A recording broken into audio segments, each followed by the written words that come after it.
All right, friends, we will begin shortly. I invite you to get your coffee if you haven't already, take a seat, and we'll start soon.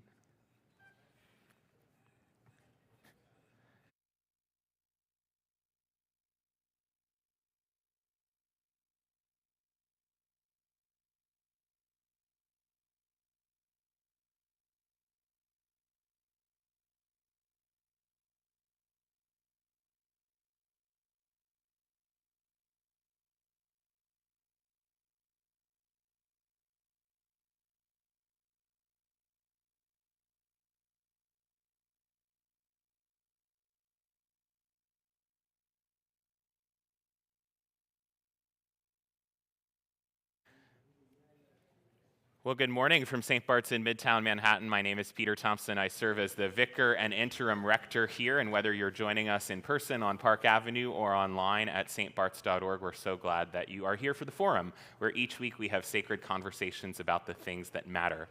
And this week we are honored to have with us the author Karla Cornejo Villavicencio. She is the author of The Undocumented Americans, which was a nonfiction work that a few years ago was a finalist for the National Book Award. She is the author more recently of the novel Catalina, from which she will read today. It was longlisted for the National Book Award as well, and she is also currently a PhD student in American Studies at Yale. Is that correct? More or less. Kind of, sort of. All right. Well, Karla, thank you so much for taking the train ride in to be with us today. I finished Catalina last night. I loved it. I'm excited to talk about it with you this morning. Thank you for having me, Peter. Good morning to everyone. Happy Mother's Day. I'm very happy to be here. So I think you're going to start by reading a section of the novel, and then we'll chat. Yes. In honor of Mother's Day, I'm going to read some descriptions of Catalina's grandparents. Catalina is a 20-year-old girl, undocumented, at Harvard. She is an orphan, and her grandparents have raised her. Even before Harvard, my education was supplemented by my grandfather's rousing post-dinner orations, back when I was small and willing to listen, and when he was younger and thrilled to be my guide. Tonight, I will tell you about Rosalia Orteaga, Ecuador's first and only woman president, he would say. Tonight, I'm going to explain the Great Colombia. Tonight, you will learn about circumcision and the soccer fields Pablo Escobar built for the poor in Moravia. Tonight, I will explain Sicilians. He loved books but hated novels, dismissing the form entirely as girlish and indulgent. Gabriel Garcia Marquez found his way inside our home on account of his duplicitousness, apparent ever since he was a young journalist who wanted to write a story about a shipwreck, but found it would make a better story if he made it up. He was still a working journalist when his short stories were published in the newspaper. The first Gabo book my grandfather bought for me, off a street vendor in Jackson Heights when I was around 13, was news of a kidnapping, a semi-fictionalized account of a handful of high-profile cartel kidnappings in Colombia in the early 90s. I loved it. I sometimes fear that everything I think and believe myself to feel about the world is just an amalgamation of passages from books I read as a kid or sound bites from opinions my grandfather expressed in 2004.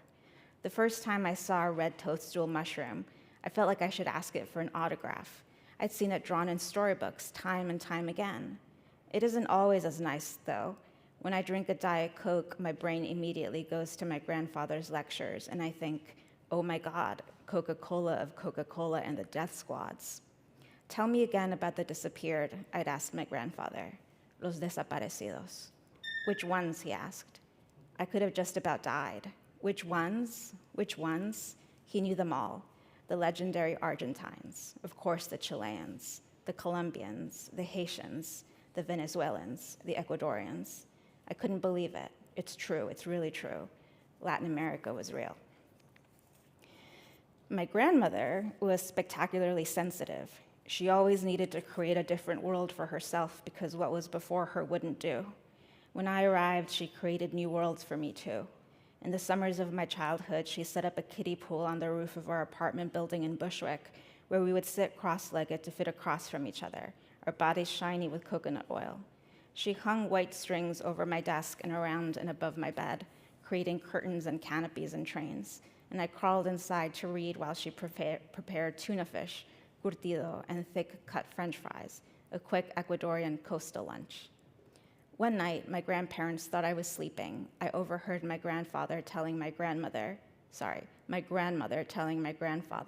that she was scared about how barren the world was for girls like me. Look, Catalina is the fighting cock you put all your money on, my grandfather explained to my grandma in aggressive whispers that, as usual, leaned into New World, old country metaphors I could not fully comprehend. It doesn't matter who they place in front of her, what cage she's put in, what country in the world she has to fight in. She's going to win because she's a gold standard fighting cock. But I was not a gold standard fighting cock. I was just a girl. That part, the fact of my being just a girl, is something my grandmother never forgot and my grandfather seldom remembered. That's my reading for now. Thank you for listening.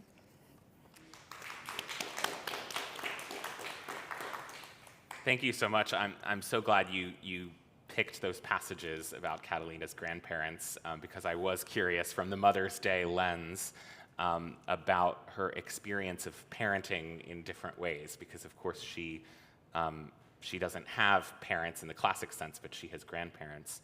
But I wonder, before we kind of investigate that, if you can take us back and tell us a little more about who Catalina is,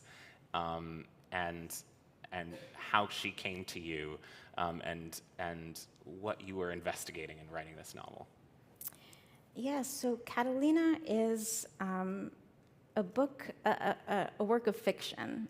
It is inspired by autofiction, and so there are biographical elements of my life that are pretty similar to Catalina's. I also went to Harvard. I was undocumented when I went to Harvard. I'm a citizen now. And I also grew up kind of working in literary magazines since I was a teenager. I grew up in New York. I grew up in Queens. And I went to public school in the city. I've gone to the library every weekend since I was like 6 years old. And the city has so many writing programs for children and at-risk youth, of which I was a member of that group, and so I was able to take like theater and music writing classes after school with kids from all over the city, and so Catalina has a similar background. She has a very rich New York upbringing and childhood, but in a very particular way. She's part of multiple worlds at once. So she knows the world of these literary magazines and newspapers and elite institutions, but her grandparents are undocumented. They're elderly. They're aging out of manual labor in a country that has no future for them. And she herself finds herself in her senior year at Harvard without any prospects because she can't be employed after graduation. And so she describes it as being accepted or going to Harvard as being offered a trip to Disney World to a terminally ill child. And so she has a complicated relationship with Harvard in the book. She is obviously, and you know, one thing that is different, this book is placed in 2011. And so back then, DACA did not exist, which we're in a similar situation now, but basically children who were brought here as minors, often called dreamers, who had an American upbringing and education, or if they joined the military, there was a 2-year permit that you could be renewed to 2 years at a time. This did not exist, and so Catalina really feels there's nothing I can do after graduation. And Harvard at the time was a bit of a sanctuary for her. They admitted her as they admitted me, because I had the grades. It's always a crapshoot. I don't know if I can say the word crap in church. Permission granted. But it was a space where I felt free to learn and to debate and to read and to write and to develop into a young writer. And I did not feel that ICE was going to barge through the door and take me away, which is a different circumstance that we live in now. But this is sort of firmly in 2011, so she feels safe. So you mentioned that this was inspired by autofiction, and there are parts of you in this. I think that you first were in the public eye in a big way when you wrote an essay about being an undocumented immigrant at Harvard. To what extent, as you were writing, did you feel this is me, this is clearly Catalina and not me? How does that work when one writes autofiction? Is there a clear distinction, or is it all kind of muddled? Well, I was really inspired by people, honestly, like by Philip Roth, who you understand. I'm sorry, I don't know if I can bring up Portnoy's complaint in church, but you understand that this is autobiographical. You understand that this is taken from lived experience, but you also understand that the author is playing with you a little bit. Like Philip Roth knows you're reading Philip Roth and that you're aware of it. And so I wanted to take some of that consciousness and say, okay, well, if it's going to be read as autobiographical anyway, how can this be mutually beneficial for both me and Catalina? And so Catalina is young. I am 35. And so we feel differently about things. I do not agree with some of the things she does. You know, some of it is shocking. It's like going to a parent-teacher conference and hearing that your kid has been skipping school all semester. But I feel like it's developmentally appropriate for a 20-year-old. And so I do give her the freedom of being young, and I, in my real life, have retired from that era of my life, from reckless girlhood, and am an adult now. In the Undocumented Americans, which I know you haven't read since you wrote it, I think you said, you also kind of play with fact and fiction a little bit and play with the reader's expectations. And I wonder what you make of in all of your work, this kind of, the line between fact and fiction isn't always clear. Is that something that's intentional from your perspective? It is, but it is something, it's very tricky to do, and I have like I'm very careful about how I do it. So the Undocumented Americans was written in the first person. It was reporting based on interviews and research, primary research, and there were elements of magical realism in it. And magical realism is something that I grew up with in literature, but also in the way that we sort of spoke in church, at home. I think magical realism is, if you associate with people like Gabriel Garcia Marquez, Isabel Allende, Toni Morrison, but there's this idea that reality cannot contain the world. Reality cannot explain some of the horrible things that happen, or some of the incredibly random things that happen that have devastating effects. Also, reality can explain in Latin America or anywhere else in the world, really, why impunity exists, and why when we know who is committing certain crimes in front of us, they can get away with it if they have enough power or money.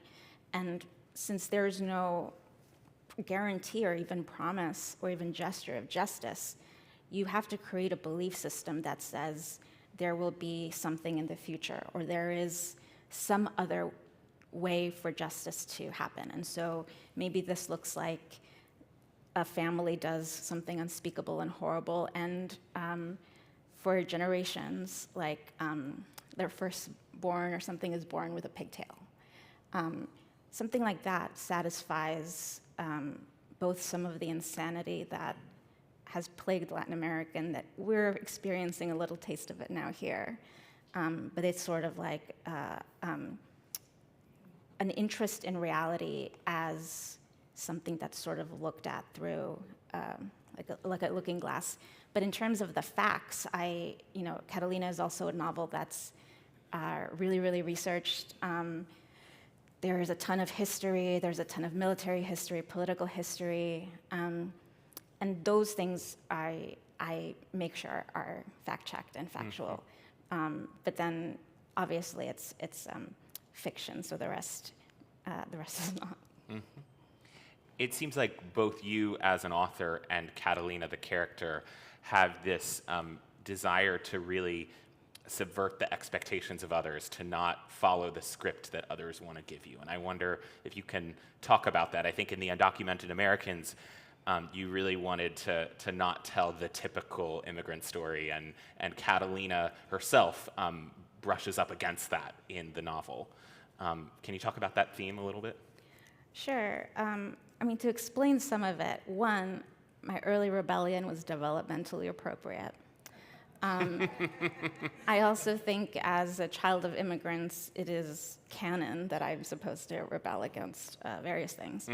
I'm also autistic, and so even though I try very hard sometimes to do things as others are doing, it does not quite work out that way. But another thing is I'm very aware, and Catalina, I made her aware, and I've been aware of this since I was very young, is sort of how I'm perceived or how people look at me. The way I think of myself as a Latina, as an immigrant, as whatever, is I was sort of born into the physical vessel that I was born into, and society has ascribed a meaning to this. And I have only done one thing in my life, which is try to feel safe, in control of my body, and in control of my life. And so the decisions that I make in order to support my safety, my dignity, and my agency sometimes are just naturally seen in public as defiance or rebellion.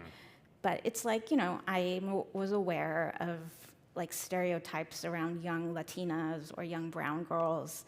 And so my perspective, and the perspective Catalina has, is if I'm going to be viewed as an object anyway, if I'm going to be looked at constantly anyway, I might as well take creative control. And so Catalina is the creative director of the Catalina story, which is honestly the way that she survives it. But then you get to go along on the story Catalina wants you to know about herself. There are a number of characters in Catalina that one could potentially label as well-meaning white people, or at least white people who think of themselves as well-meaning. And I'm wondering if you agree with that, but also if you can talk about that genre of character. Sure. I mean, there are, I think, well-meaning people, and all of the characters, I think, are well-meaning in the book.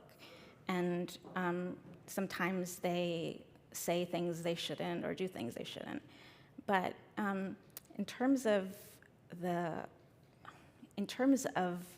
conversations that sometimes feel hard for Catalina is when her differences are pointed out sort of immediately. But I think that I wanted to take a certain route with the book, which is to show the fact that she feels like a fish out of water in every single circumstance, with her family at Harvard, with benefactors, with alumni. There's a sense that she sees that everybody is only sort of seeing what they want to see in her.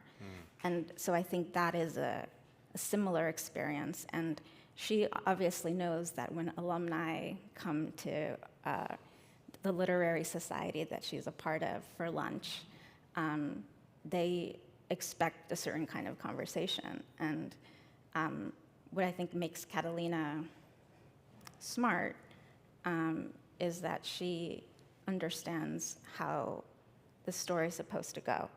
And she doesn't submit to it, but I think she has fun with it. She likes to be amused. I don't think in a mean way, but in a way of if I'm here so I don't get fined, I might as well have fun.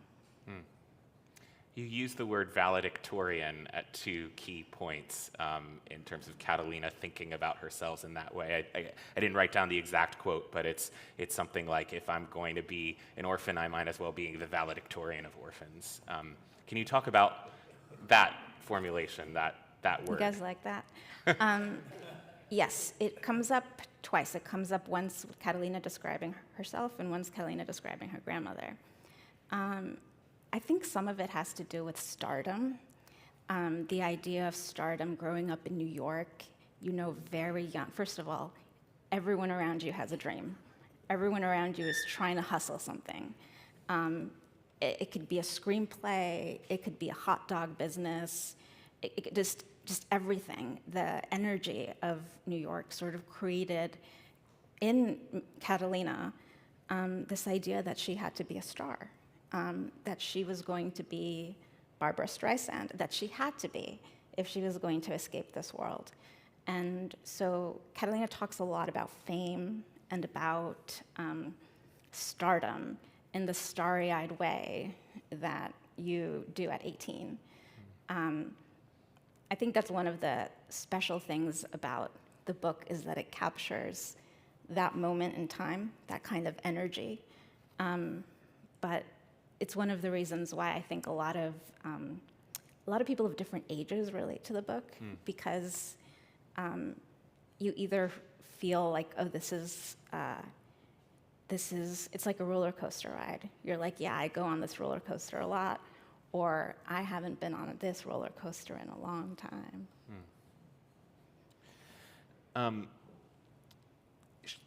Talking about Catalina as orphan, she uses that word to describe herself. In some ways, she is. There's no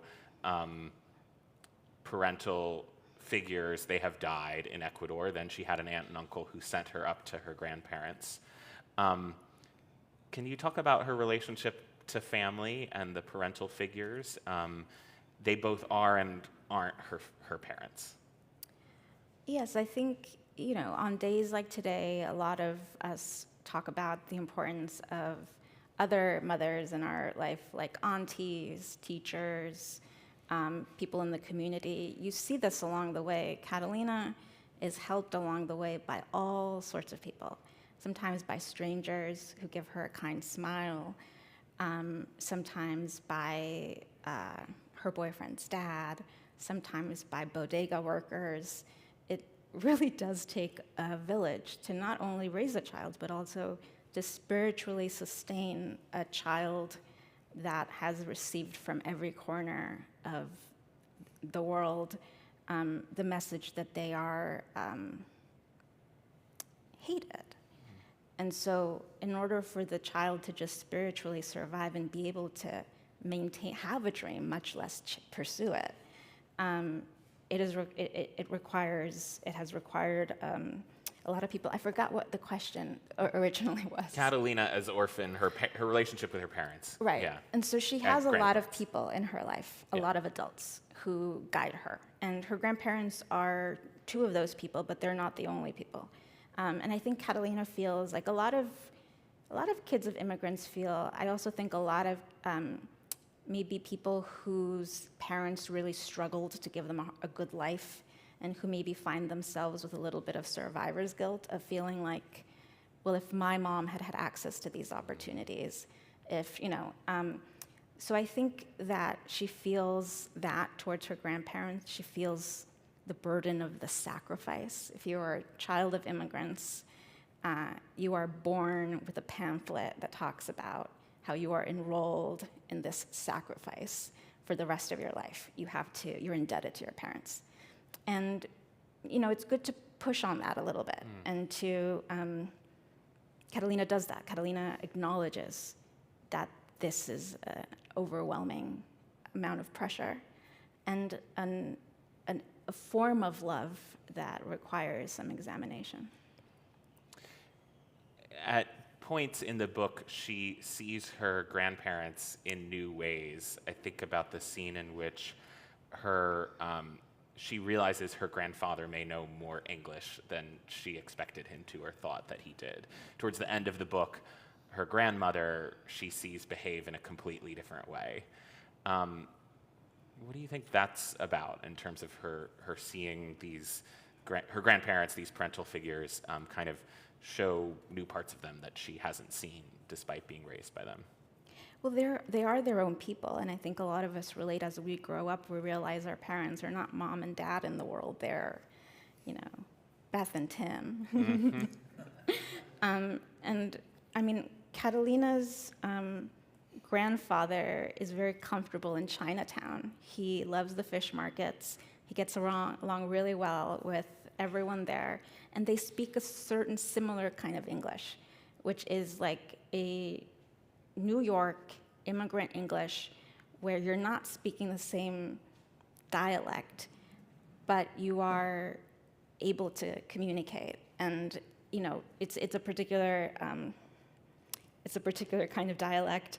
And she sees that her grandfather is just comfortably just like hamming it up, and she has always had to translate for him and interpret for him. And so she learns a little bit about him that day, something about him that day. And then her grandma, develops an interest in yoga and wants to get her GRE. I remember, one interesting thing that happened in my childhood is that my Ecuadorian mother read The Omnivore's Dilemma and then decided to completely change how she cooked and no longer cooked any of the delicious traditional food that I had grown up with. And with all due respect, now cooked white people food in my own home. She makes like seed bread. She is gluten-free. She is sugar-free. She is, and she just had that. That was just in her Gwyneth Paltrow era. Uh-huh. And I respect that. She doesn't have to stay cooking all of my childhood favorite foods if she wants to make seed bread. I wonder if you could talk a little bit about Catalina's spirituality. God shows up in this book. Catalina was initially Roman Catholic. Her grandparents become Jehovah's Witnesses. She becomes a Jehovah's Witness along with them. She doesn't continue into college, which is an issue of tension. And yet, God still continues to be with her in some way, it seems. Can you talk about her as a spiritual actor? Sure. Catalina is interested in Catholicism, I would say, historically and aesthetically. She is aware of what the Catholic Church's presence has been in Latin America. She's curious about it. It's also very familiar to her. I think Catalina understands of God. Here's how I would put it. I don't think Catalina would write in her diary because she would be afraid that God would be looking at what she was writing and would know too much about her. I think that she's probably a little bit overwhelmed by the idea that there is someone that she cannot creatively control the Catalina experience for, and that might be God. In the book, it also might be Satan, because Satan might be reading over her shoulder, looking at what her weaknesses are. But I also think that's a little bit a part of like growing up undocumented. You are a little bit of who needs to know my story, who is this information safe with, and I think the idea that there's someone who knows everything about her and that she's safe with is a little bit difficult for her to comprehend, but she's curious about it. You mentioned that the book is set historically in a different time. The Undocumented Americans was kind of more contemporary in the moment, but that was a different moment than the moment we're living in now. Immigration is one of the #1 hot button issues. Those who are undocumented constantly talked about in the public discourse and politics and the news.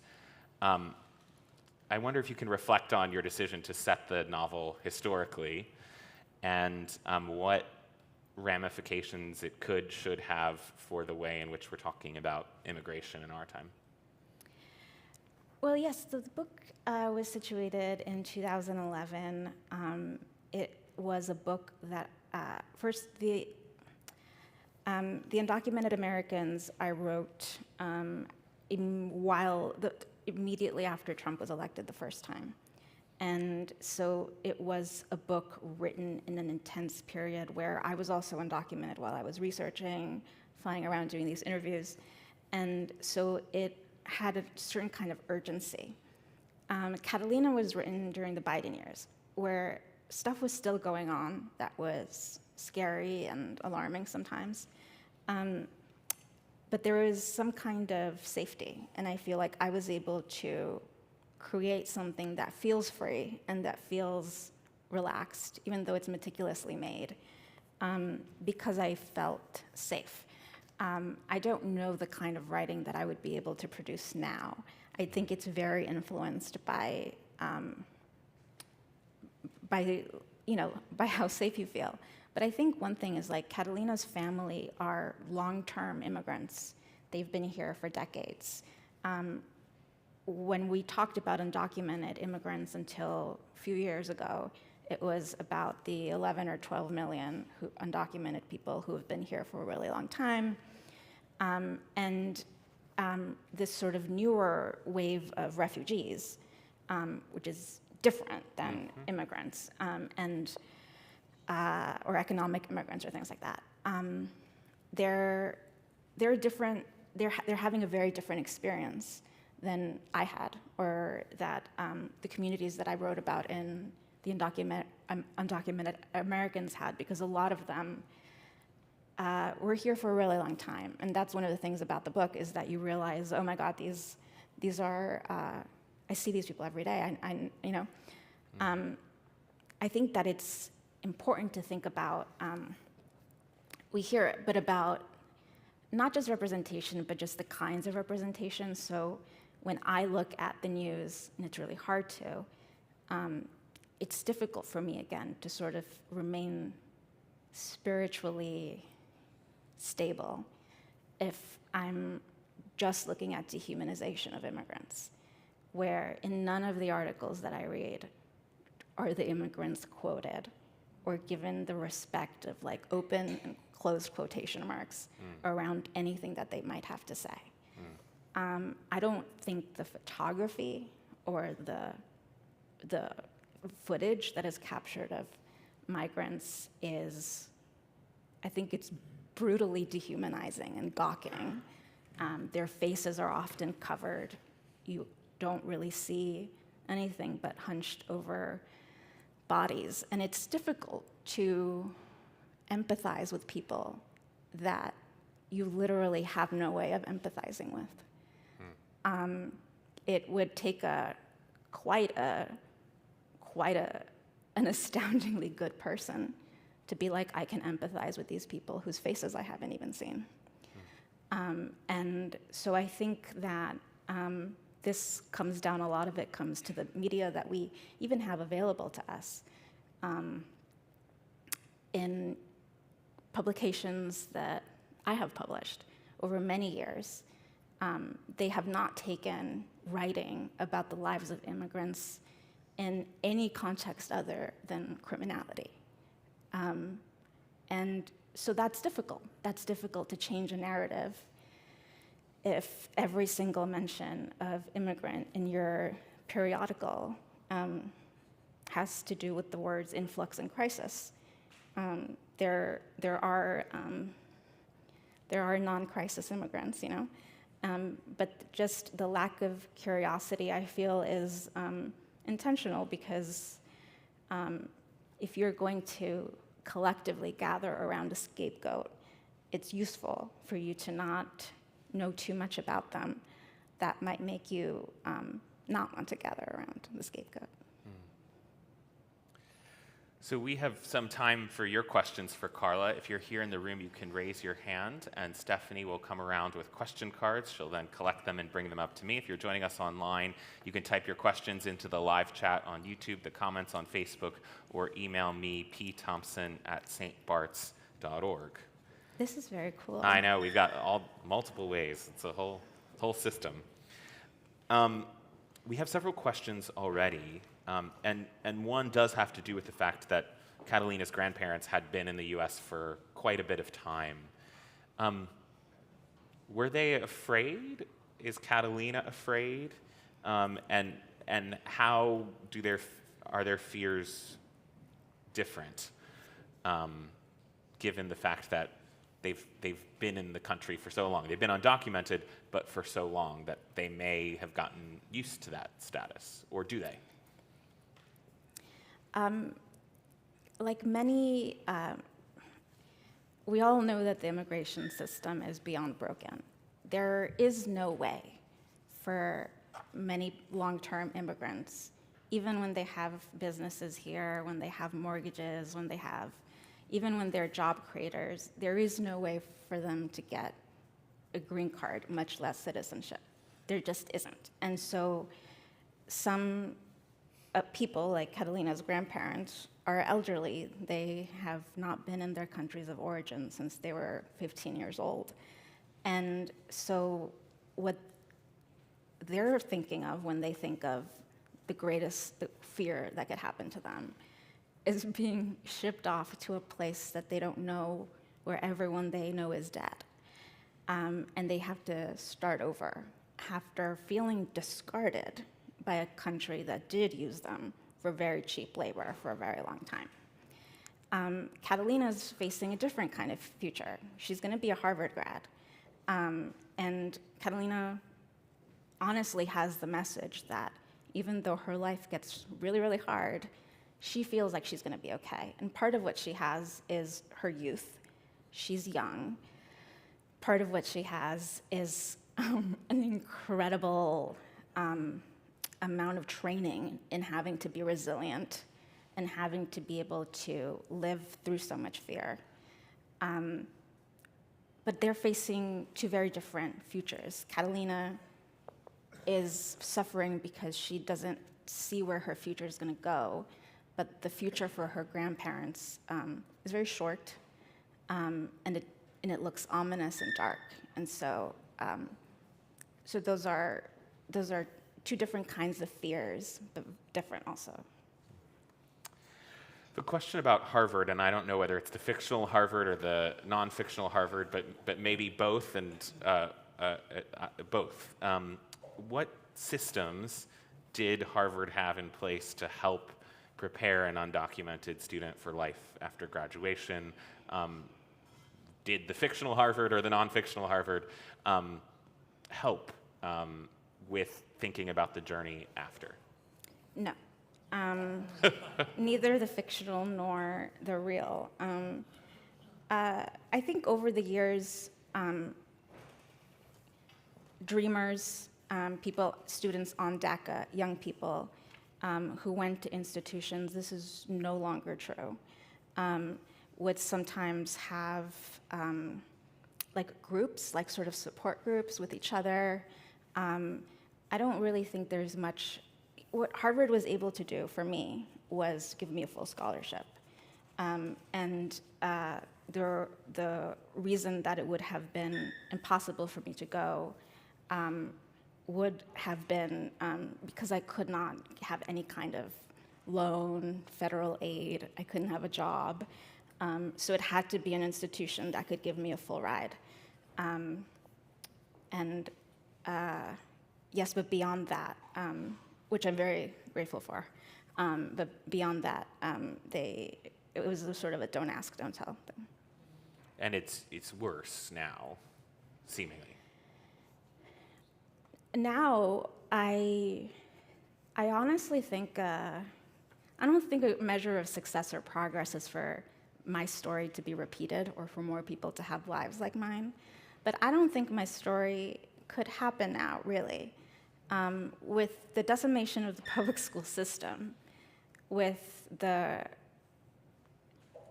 right of a child to an education, to a public education, again, all of the village that it took to raise me out of impossibly difficult circumstances into a life where I can write for a living.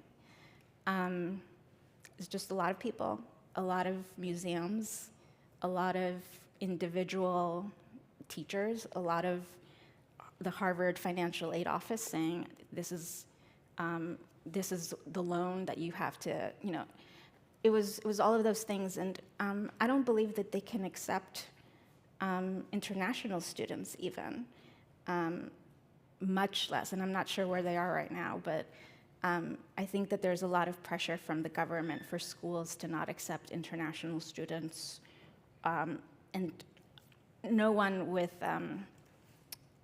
without a social security number. So I think all of this stuff is being institution by institution negotiated, but I do think it is not,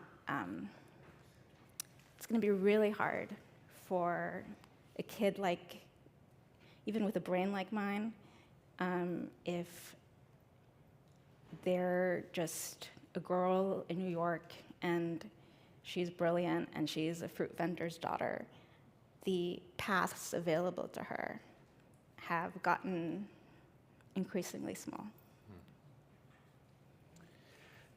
Is Catalina a book, is Catalina as a book different because you wrote it after you became a citizen? Would it have been different if you had written it before? I do think that the safety really helped. I think the safety really helped. And I didn't feel entirely safe, but I also was able to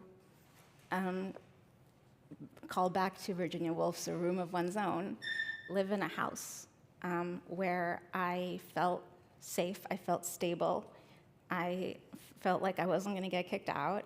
I had a yard for the first time. I had a dog. My dog had a yard.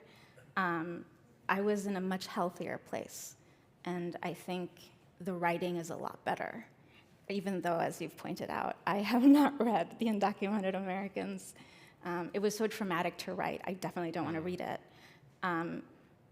But I'm very grateful for that period of peace, and for this book to have come out of that period of peace. You were open about your status as undocumented when other people weren't. You are open in talking about what it means to be an autistic person. Can you talk about the level of openness you have, and why it's important to you, or is it important to you? Part of it cannot be helped, given the autism. It's difficult for me to be insincere. I can lie. I don't like to, but I don't like being insincere. I don't think it's really possible for me to. And so, like I said, sometimes just me being a normal person, minding my business and saying truthful things about me seem shockingly bold and audacious and provocative. But I am very much a non-conflict person. Whenever I'm in any circumstance around groups of people, I'm a typical writer. I'm sort of like going to the background. I observe people. I take little mental notes.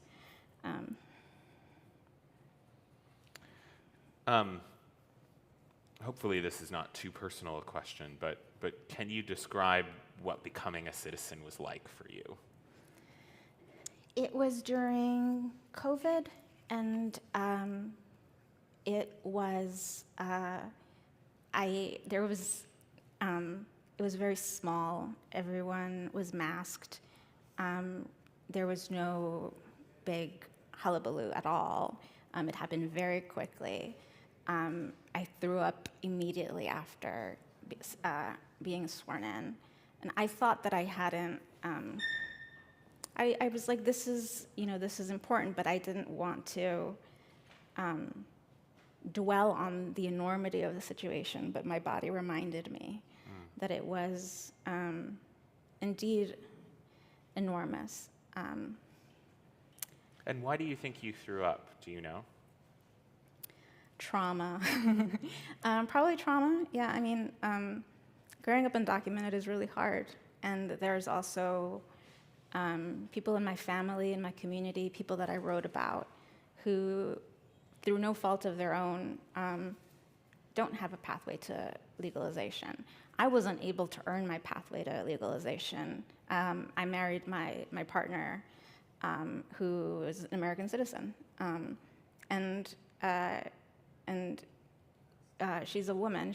We're queer, And so that also was something that happened at a particular moment in time where gay marriage was upheld by the Supreme Court, and that was able to happen. So I think I felt what people would call survivor's guilt because I hadn't earned it.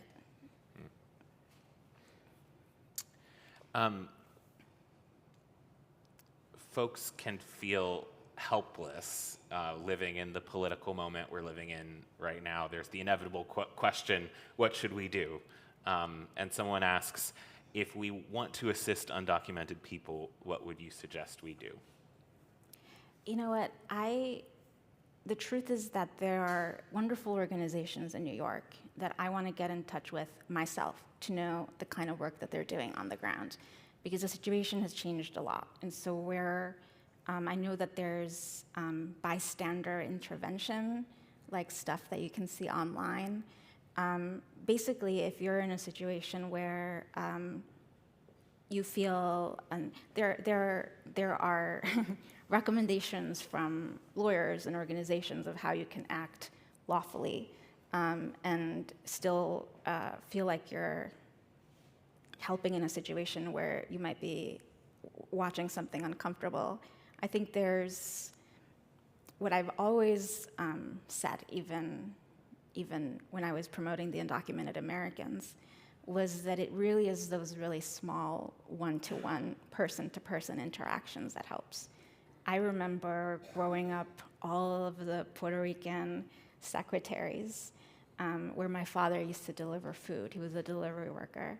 And the ones who would give him little cards at Christmas or like a little doll to give to me, or who even tipped him really well when they didn't have to, or who looked at him in the eye, or who asked him to come onto the normal elevator and not the freight elevator.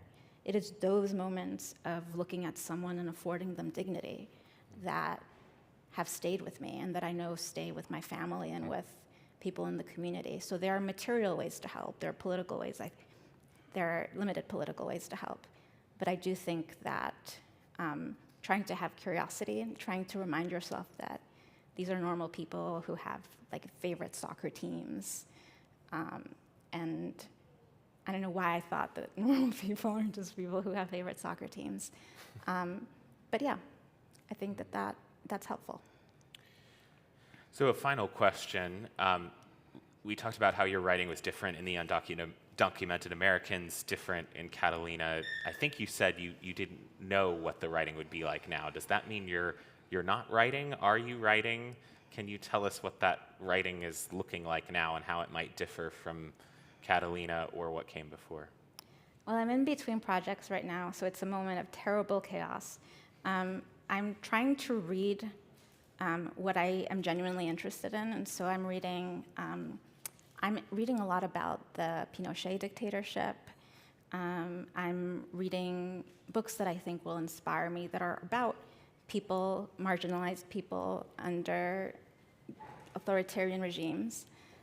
So I'm just reading a lot right now and sort of preparing myself. I'm also doing a lot of reading to calm my nervous system. So I'm reading a lot of like field guides to the Long Island Sound, things like that. And hopefully I will feel, I guess, well enough to feel that creativity. But it's difficult to create under such circumstances. Well, whatever it is, we're looking forward to seeing what's next. Thank you, Peter. Please join me in thanking Karla Cornejo Villavicencio. Thank you. Thank you, everyone.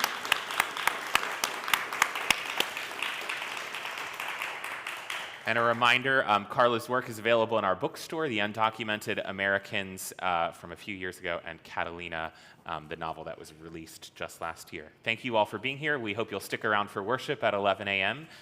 Next week, we will hear from David Blankenhorn, who is one of the co-founders of Braver Angels, an organization that's working in American life to combat polarization. So see you then.